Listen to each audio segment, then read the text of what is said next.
If you aren't aware of what's been going on in this channel for the last few weeks, I am trying to catch up on the enormous amount of emails I have been sent requesting reviews of the footage for the Mythic Plus series we've been doing. I'm doing this because I felt like it was not great of me to have let hundreds of emails back up, and I had actually found myself further in a hole than I realized. This one, this is a little bit older than some of the stuff we've been reviewing, but we are still going to take a look at it today. So these are 4 files that we're going to take a look at today. I just want to show you the names of them. You may see immediately what we're talking about here, but these are all from the same person. So we're going to quickly go through all 4 of these and have a laugh at some stuff that I apparently missed. Yeah, okay, so this is season 2 of Dragonflight. Now, these were all sent to me on the same day, so it's not even a full year ago that these were sent, but still, I missed your email. I apologize. This might have even been before Og came out because the person's playing Devastation. But this is also something that's going to be notable about this video and the reviews we're doing in it. You're going to see the actual levels, right? This is the old levels. So we're reviewing the equivalent of something 10 levels lower than it actually is. That's the way Blizzard tried to make it. It's definitely not numerically like that, unfortunately, but that's the way Blizzard tried to make it. So this is a 13 from the old days. This would be the effective 3 from today's days. So the reason this person sent me this is because of this one singular comment after they nearly wiped to the second boss of the dungeon. We have this Russian shaman say, dress the mage, then pass 13. Your guess is as good as any. Miscommunication and that kind of thing obviously happens a lot in WoW, but when it's that bizarre, yeah, I can see why people would want to send me that. And the funny thing is, if you saw the name of the file, they're referring to another level of miscommunication that we actually saw on our live stream around this time, actually, where somebody was calling a person in the group the magician,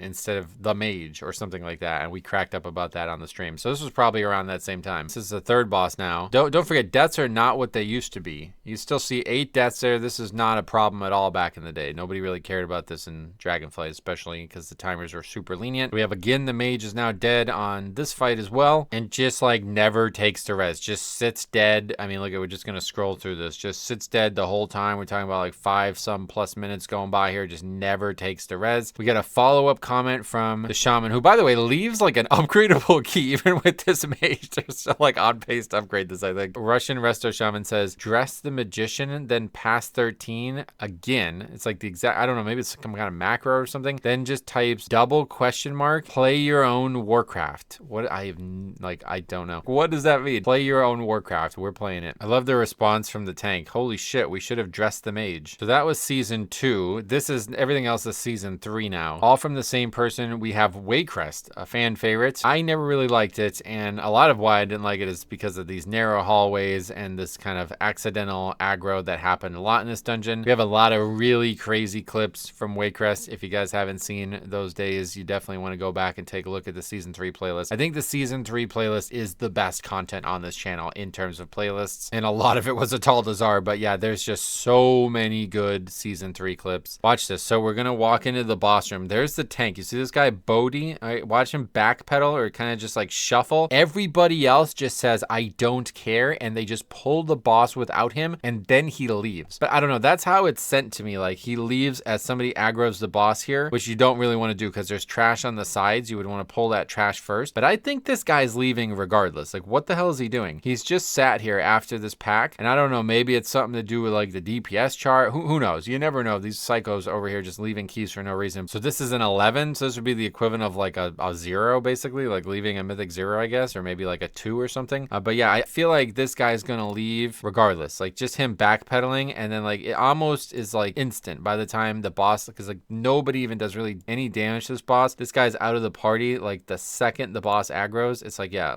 very, very, very, very quickly into that happening. So I don't necessarily know that he leaves because somebody just walks into the boss without him. This one's great. The name of it is Scuffed Darkheart Route. Okay, and the email that got sent to me on this one says, Tank missed a boss. So again, an 11, so like the equivalent of a 2 nowadays. This was a very interesting dungeon because there was actually a lot of weird optional stuff that you could do, and you could actually skip every single one of these bosses. When I used to solo this dungeon, I would go right to the last boss and beat that first, and then come back and do the rest of the bosses because it was actually just faster. Like, if you couldn't beat it, it was going to be because of the last boss. Oh man, do you remember these affixes though too? Oh man, I kind of miss the old affixes, man. It's almost like nostalgic looking back at this stuff. Okay, so we know what he's skipping, right? This is actually kind of funny. I'm surprised we never saw this ourselves, and I actually asked asked for footage of this. It got sent to me and I just missed it because I always thought that this would happen. There's a bunch of enemies down here and people actually pulled these in like higher keys to be like strategic about what they were pulling and when. It's like two divergent paths. If you've never done this dungeon, there's a left and a right path. The left path you cannot skip. That's where the boss is. And the right path just like takes you down to the last boss for some reason. I don't know why they even designed dungeons like this, but yeah, they're just going to go down the wrong way. Like they're just actually going to walk past. And then once you drop down here, you can't get back up. You actually are not able to get back up. And so I don't know if the tank knows this. Again, like this is the equivalent of a 2, but back then it was very different because it's still an 11, which, you know, sounds like it was kind of a higher key, but yeah, the mage is going to point out that they are missing a boss. I don't know if maybe it's the first time doing it. You never know. Like you never know because it's a very, very easy key, but this was the problem with the way keys used to work. Like everybody remembers how easy the low keys were and some people prefer it that way, but it didn't work out because you had people spend hours basically doing nothing, like content that was super, super, super easy. And then they would finally get to a higher key and kind of like this, you know, kind of like we're seeing here, just have absolutely no idea what they're doing. So even though this would be the equivalent of a 2, it really shouldn't be looked at that because like, you know, this guy would have had to probably do at least 4 or 5 keys to get to the 11 range, even though that content was super easy and they learned nothing from it. But they actually just like, I mean, look at the timer. It's just getting blown out, right? This is how easy these keys used to be. Super, super, super easy. Now, the funny thing is how they're going to respond to it, I think. Actually, no, the funny thing is that the Druid healer manages to die. Druid healers and Dragonflight, man, this is a iconic duo. I think he gets clipped by this like raining purple stuff. It's actually really, really, really dangerous. He's also getting channeled on Feed the Weak. It is tyrannical, which I guess was still dangerous, but yeah, he's just as the healer just kind of like backpedal and not heal himself. Okay, so the guy's dead. There's like no clear way out. I don't know how you solve this. I'm very, very eager to see how they actually solve this. I think you can talk to Malfurion, and that's probably what they're gonna do. Those guys are trying to like run back the other way, but that's not an option. There's no way back up from back there. So I think the only option is talking to Malfurion.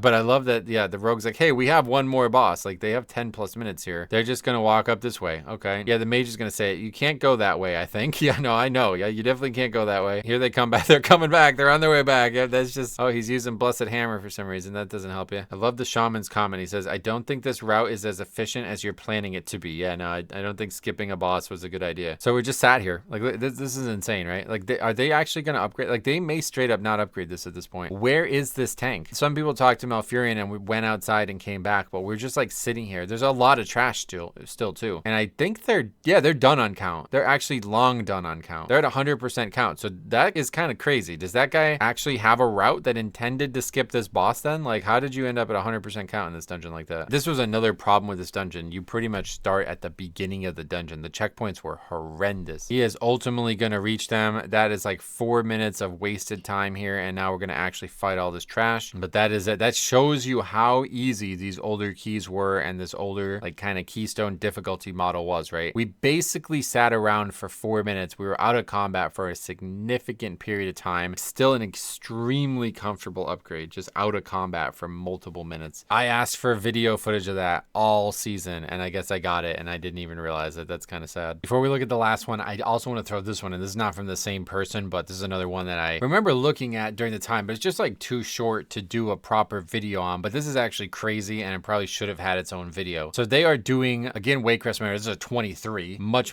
higher key. So this is like a progression level key, the equivalent of like a 13 or a 14 now. And they are doing, all I can explain to you that these are non-elites, okay? This is like pure fodder pack. Does not matter whatsoever for the success rate of the dungeon. And have a look at the DPS chart. We have a mage who is below the healer. Okay, so terrible look. This is Fire Mage, by the way. Fire Mage in Dragonflight was a totally useless spec for a pug setting. And yeah, we have this guy leave. We didn't even finish all the non-elites. We have 1% trash count. 1% trash count. I cannot express that to you enough. 1% trash count. Now 2% trash count has been gained and we have a player leave. Okay. So when that happens, you immediately think like, oh, must have been some weird emergency that he couldn't have predicted. You know, obviously this is too far. There's something else going on here, right? That's what you'd imagine. Yeah, you'd be wrong because they actually whisper him. Before they do though, they actually scroll back up to when the guy tried to join the group. He whispered and said, I guarantee HP, top DPS, and performance. So the guy replies, great top performance after leaving not even 1% trash count into the dungeon. The guy actually replies and says sorry. So for a second, you're thinking like, oh shit, there must have been something really wrong, right? Nope. He says, tank and mage are taking turns in being garbage.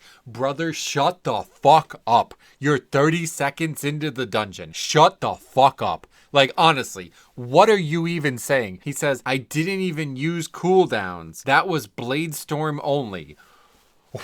What? Who the fuck cares? Why are we talking about this? This guy's actually trying to justify leaving 1% trash count into the dungeon with no deaths. I mean, like, what are you even saying? But we saved the best for last. This dungeon was insane, and this is a dungeon. It will always be sentimental to me because I had been asking for people who were legitimately failing a 2 back in the day. Like a 2, again, is like, I don't know what you would equate it to, like a delve, like, you know what I mean? Like, it's like absurdly easy numerically, basically like LFR version of what we have in the game now. And we actually got somebody, and this is like a regular viewer now, like they submitted them failing a 2, like they didn't disband it, they finished it, and they just got lost. It's one of the most interesting videos on the channel, and this dungeon is where it took place. But yeah, I'll always smile now whenever I see this dungeon because I'll think about all the crazy people just used to get lost, like straight up used to just get lost. And we're gonna see something not too dissimilar to getting lost here. This is actually pretty wacky. So we have 2 demon hunters. One's the tank and then one is the DPS, okay? And this is a relatively common strategy. Again, this is a 5, right? So this is like not in the current scale of difficulty. We can't properly equate this dungeon's difficulty to the game that we're playing right now. You can do just about anything and survive and succeed in this key level, but they're gonna do this, and I actually don't know how many times I've ever seen this, but whenever I see this, it really cracks me up. Okay, so the boss is now going to spawn. We just started RP that spawns the boss, but this mage is gonna pull the extra trash. So yeah, when you kill this mini boss, you have to kill 3 of the mini bosses, and that starts the boss forming. Basically the RP starts and then it comes down, so you do have a little bit of time. And the tank is on the left. He's just gonna go to the boss, and the mage is just gonna randomly aggro and just like totally unabashed, just gonna fight it, start kiting it, like doesn't even care. It's just pulling it. Like, I don't know if they did it on purpose. I don't know if it was an accident or what. You guys tell me. Kazakh, a little bit of a problem realm, I've heard. I don't know. But so they're just gonna like randomly pull the trash over here. Like, you could say like maybe they're thinking like, just pull this. There's no reason to skip it, right? But the tank just does not give a fuck. Like, he is actively avoiding getting threat on it, I feel like. Watch this, right? Look at these enemies. The guy's rooting them. He's freezing them, doing all this stuff, right? The tank is just standing here. Just literally like AFK, like if it's a bot. Watch this too. This is actually crazy. The mobs are gonna walk right over the tank. Right past the tank. He goes right over the tank, and the tank just doesn't even give a shit. It doesn't even accidentally get threat on them. Mage just keeps kiting them back and like further and further onto the tank, and like I guess eventually the tank just kind of gets them by accident. I don't know what to think, but when I saw this, I was like, okay, I guess we're reviewing a key from a year ago. Like, you gotta make a video out of this when you see, like, I can't imagine seeing this in the wild. These mobs are still not dead. It's caused such confusion, I guess. I don't even know how to describe it, but like, things are not going well for them. They're not getting the mechanics done now. Every time one of these orbs hits the pillar, we take a ton of damage, and that Magus ultimately kills the person who's recording it. They're just free casting, just like chunking these people. Now, it's not a full wipe yet, but you know, things continue to go poorly. Again, it's a 5. So we're talking about like the equivalent of like a heroic dungeon difficulty wise. So you can easily survive this, right? Even with these deaths, right? Now watch this. This is really funny to me because it's going to come into play here. So here's our frontal. Watch the druid. He moves into it. He doesn't get hit by it somehow. I don't know how, but so he's okay. That's the healer. So as long as the tank and the healer are alive, they might be all right. There is like a soak that needed to happen just there. I don't necessarily know how you survive that, but yeah, that guy is just actually standing in that mechanic. Watch it again. It was like, well, I got out of the first one. That was an accident. So let's just die to this one, just standing there AFK. Maybe he's trying to wipe. I guess that's very possible. But I love the comment from the mage. So the mage who intentionally, now I think we're saying intentionally pulled the trash and was just hoping somebody tanked it, says, nice healer, well played. Yeah, you're right. Very well played there. I love the tank is just trying to solo save it too. Oh man, I really miss these like super super low keys, man. This is actually something I really missed. The mage, again, Tank, are you blind? All of us are dead. Yeah, I think he may be blind. He is playing a demon hunter after all. The healer says, Tank, you could just have taken the aggro from him and try to make up for his mistake, but you chose to be a toxic shit. He spelled it S-C-H-I-T, shit. And then the demon hunter, the Tank, replies, Mage, are you blind or why you pull mobs that are useless? And then leaves the party on the 5. Oh my god. So yeah, he actually knew exactly what he was doing this whole time. Kind of sad, kind of petty. I don't know. Mage says our Tank is a motherfucking idiot. I missed the lowest of the low keys. So if anybody out there owns a time machine, go back in time. Keep sending me crazy old keys, man. I actually forgot how bad I missed them. Maybe there'll be more videos from Dragonflight. I don't know. I didn't realize that out of those 90-some emails, there's actually some that I missed from years ago as well. So thank you everybody who submitted, even if you submitted it over a year ago. More to come. Stay tuned. Thank you for watching. We'll see you guys in the next one.